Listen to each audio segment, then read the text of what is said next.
کہ اپنے لیے گنجائش تنگ کر رہے ہو.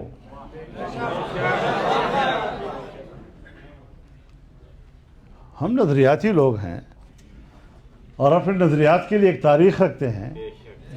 200 سالہ تاریخ ہماری پشت پہ ہے. تمہاری پشت پہ کیا ہے؟ انگریز کی غلامی، خوشامد، ان کے گھوڑوں کے خرخرے، اور اس کے بدلے میں جاگیریں حاصل کرنا، بڑے بڑے جاگیردار بن جانا، یہ تمہاری تاریخ ہے. اور قربانیاں دینا یہ ہماری تاریخ ہے. تم کس چیز پر ہمارا مقابلہ کر سکتے ہو؟ تو جناب رسول اللہ صلی اللہ علیہ وسلم کے دین کی سربلندی کے لیے میدان میں اترنا یہ ہمارا مشن ہے.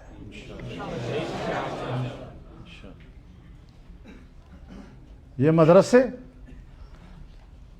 یہ مولویوں کے مشین نہیں ہیں، یہ بذات خود ایک مشن ہے.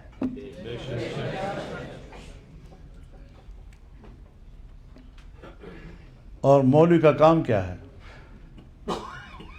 یا امت کی امامت کرنا اور یا لوگوں کے جنازے پڑھانا. ہمیں قوم کی امامت کرنے کا طریقہ بھی آتا ہے اور تمہارے جنازے پڑھنے کا طریقہ بھی آتا ہے.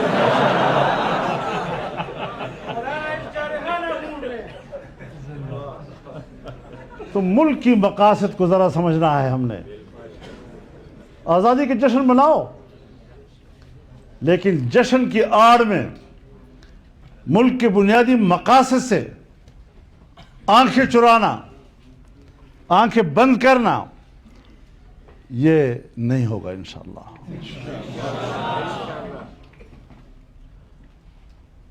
تو ہم یہی سوچتے ہیں کہ ہم نے اس دین قویم کی تقویم کرنی ہے، اور جناب رسول اللہ صلی اللہ علیہ وسلم پوری انسانیت کے امام تھے. سید الاولین بھی تھے اور سید الآخرین بھی تھے. تمام انبیاء کرام نے آپ کی امامت میں نماز پڑھی، اور تمام انبیاء کرام سے اللہ رب العزت نے جو میثاق لیا، وَإِذْ أَخَذَ اللَّهُ مِيثَاقَ النَّبِيِّينَ لَمَا آتَيْتُكُم مِّن كِتَابٍ وَحِكْمَةٍ ثُمَّ جَاءَكُمْ رَسُولٌ مُصَدِّقٌ لِّمَا مَعَكُمْ لَتُؤْمِنُنَّ بِهِ وَلَتَنصُرُنَّهُ.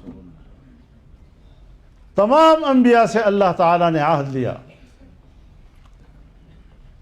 کہ اگر نبی آخر الزمان کا زمانہ تمہیں ملا تو آپ نے ان پر ایمان بھی لانا ہے اور ان کی مدد بھی کرنی ہے. میرے بعد اگر حضرت موسیٰ بھی آتے تو میری اتباع کے علاوہ اس کے پاس کوئی راستہ نہ ہوتا. حضرت عیسیٰ علیہ السلام بھی نازل ہوں گے تو میری دین کی اتباع کریں گے. اب یہ دین مکمل ہے. الیوم اکملت لکم دینکم وَأَتْمَمْتُ عَلَيْكُمْ نِعْمَتِي وَرَضِيتُ لَكُمُ الْإِسْلَامَ دِينًا. آج میں نے تمہارے لیے تمہارا دین مکمل کر دیا ہے اور اپنی نعمت تم پر تمام کر دی ہے. ہمارے اکابر نے اس آیت کی تشریح یوں کی ہے کہ دین کامل باعتبار تعلیمات و احکامات کے ہے، اور اتمام نعمت یہ اس کامل اور مکمل دین کی حاکمیت و اقتدار کا نام ہے. اس نعمت کے حصول کی ہم جنگ لڑ رہے ہیں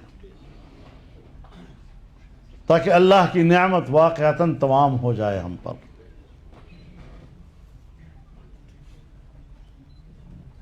حضرت مولانا ابوالکلام آزاد رحمۃ اللہ علیہ تو یہاں تک لکھتے ہیں، یا ایھا النبی انا ارسلناک شاہدا ومبشرا ونذیرا. مبشرن کے معنی کہتے ہیں اور اسلامی سلطنت کی بشارت دینے والا.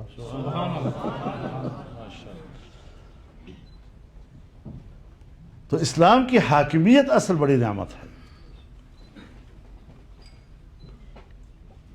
حضرت یوسف علیہ السلام کی قمیص جب لائی گئی اور حضرت یعقوب علیہ السلام کے چہرے پہ ڈالی گئی تو آنکھیں بینا ہو گئی، فرتد بصیرہ، تو فوراً پوچھا این ترکت یوسف، یوسف کو کہاں چھوڑا ہے؟ کہا ملک مصر۔ کوئی تعجب کا اظہار نہیں کیا کہ اس کو تو کنویں میں ڈالا گیا تھا، اس کو تو بھیڑیا کھا گیا تھا وغیرہ وغیرہ، لیکن اندازہ تھا کہ ہاں یہ سارا سفر یہیں تک پہنچے گا۔ تو دوسرا سوال کیا علی ای دین ترکت، کس دین پر چھوڑ کے آئے ہو؟ تو جواب دیا علی دین الاسلام۔ تو آپ نے فرمایا الآن تمت النعمہ۔ تو نعمت اقتدار کا نام ہے، حاکمیت کا نام ہے، دین اسلام کی حاکمیت۔ اس مقصد کے لیے جد و جہد کرو، یہی جہاد ہے۔ باقی ذرائع ہیں، ذرائع میں تو ہر زمانے میں تبدیلیاں آ سکتی ہیں۔ اب ہم تو ہمیشہ سے کہتے رہے ہیں کہ تمہارا نظام ناکام ہے، آج انہوں نے بھی کہہ دیا ہے کہ نظام ناکام ہے۔ اس کا معنی یہ کہ آپ ملک کو نہیں چلا سکتے، تمہاری وجہ سے ناکام ہے۔ جن لوگوں کو تم نے مہرے بنایا ہوا ہے ان کی وجہ سے ناکام ہے۔ تم ذرا خودداروں کو حوالے کرو کہ دیکھو ملک چلتا ہے یا نہیں چلتا۔ جو آزادی کی اصل قیمت کو جانتے ہیں، تم آزادی کے نام پر عیاشیاں جانتے ہو، غلامی جانتے ہو۔ اس غلامی سے آزادی انشاءاللہ العزیز حقیقی معنوں میں یہ تحریک دے گی جو رسول اللہ صلی اللہ علیہ وسلم کی بات کرتی ہے۔ اللہ تعالی ہمیں توفیق دے اس بات کی، اس تحریک کو آگے بڑھانا ہے، کبھی احساس کمتری میں مبتلا نہیں ہونا، پوری خودداری اور خود اعتمادی کے ساتھ ہم نے آگے بڑھنا ہے۔ اللہ تعالی ہماری مدد فرمائے۔ وآخر دعوانا ان الحمدللہ۔